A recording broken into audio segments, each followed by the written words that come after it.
Cricket is very important in my life. From a young age, I've had huge passion for it, and it's always been my dream, to represent my country, and I've loved every part of the journey of getting to play for England.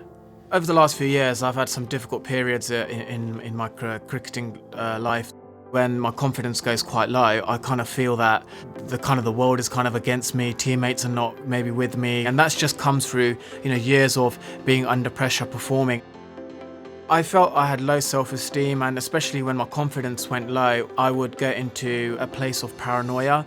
Instead of being quiet about it, I'll be quite aggressive towards umpires, opposition, towards my own teammates, and people don't see me as that when I first started playing my cricket. They saw me as my enthusiasm for the game and my love for cricket, and that's what I think people wanted to see. I got quite paranoid about things, which there was nothing there, but I just felt there was something there, and then you suddenly just sort of overthink, overanalyze things, and I felt like I got into a place where probably had anxiety and sort of depression issues. The way it made me feel generally was quite low in myself. I was quite angry with other members around me, and I can see how people then got quite frustrated with that. It was very difficult for family and friends because they don't know what is really going on, even though they love you and they want the best for you. And therefore I felt that it was the right thing to do to get professional advice and professional help.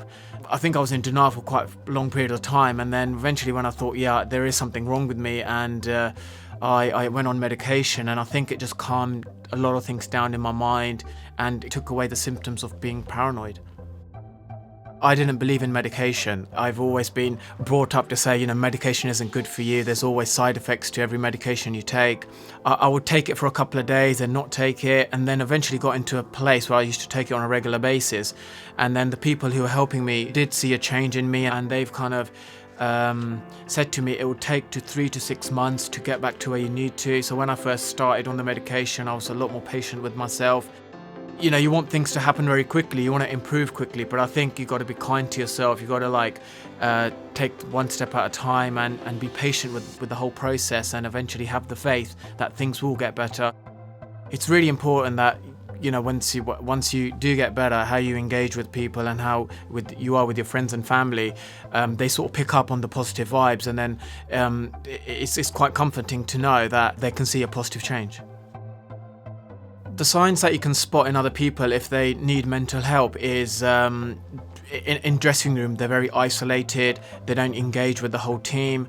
When you're away trips and you're going for team meals, are they there, or are they going with their friends, or do they just go back to their room and just order room service and don't engage with all these kind of things?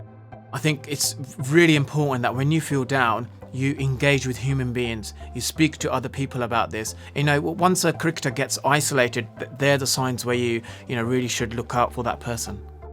I think as sports people, you pride yourself as being, really mentally strong and ruthless, and all these attributes which leads to competitive performance. But when you have a weakness in you, you don't really want to open up to it. You always want to show that you're strong. But I think it's really important that when you do have a weakness, something, really open up to it, because I think the quicker you open up, the sooner you'll get the support and the help.